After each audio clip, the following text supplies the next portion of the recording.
Okay, it's Saturday the 29th at 3:35 a.m. I am running on recaps, and I'm going to tell you why I think the 70-hour rule is dangerous. Forces you to run on recaps. Well, let me just give you a scenario here. Okay, let's say a guy runs. Oh, and the temperature is 22 lovely degrees, so hopefully we don't hit any ice. We are on I-70 in Missouri. Okay, so you run out of hours. It's, let's see, 6 o'clock in the morning. It's time to shut down. You got about 20 minutes left on your 70-hour clock. So you shut down 6 o'clock a.m. Well, you got to do a 10-hour break. So you got 6, 7, 8, 9, 10, 11, 12, 1, 2, 3, 4.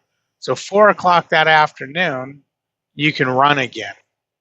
Well, but you can't because you are out of hours on your 70-hour. So you look to see what you're going to get back, and you're going to get back 10 hours at midnight. So you slept 8 or 9 hours already and you're ready to run, but again, you can't. So now what do? You kind of just sit around and you wait. Wait around till midnight, 20 minutes before midnight for you to get your hours back because they come back at midnight. And now you've been up, you wake up at, say 4 o'clock. You had a hard night, so you slept those 10 hours. So you 5, 6, 7, 8, 9, 10, 11, 12. So you're up 8 hours before you can start driving again. So now that you've been up 8 hours and you're ready to drive, you're going to drive a 9-hour shift. So now what? You're 17 hours up, driving. People don't realize how easy it is to get fatigued while driving.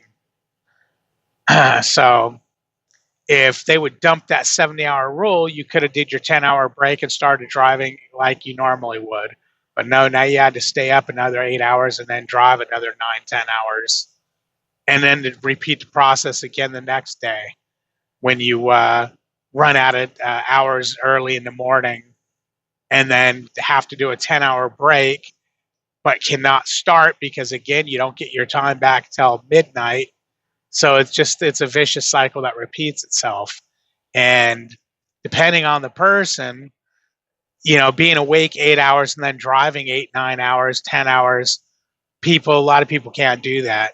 They'll be out here, they'll be jamming toothpicks in their eyes, throwing water in their face while they're driving down the road. You see the trucks all the time, zigzagging all over the place. No, it's not just because they're watching porn. Everybody assumes truckers watch porn while they're driving. But no, a lot of times it's they're falling asleep because of this stupid 70-hour rule. Why is it that somebody should tell me that I can only work so many hours in a week? They really need to rethink that whole 70-hour deal. They need to rethink the whole thing. I understand what they're trying to do. They're trying to keep guys from getting out there and running 24 hours a day and tweaking like they used to back in the 60s, 70s, 80s, 90s. I think it even went up to. But they got to do it smart.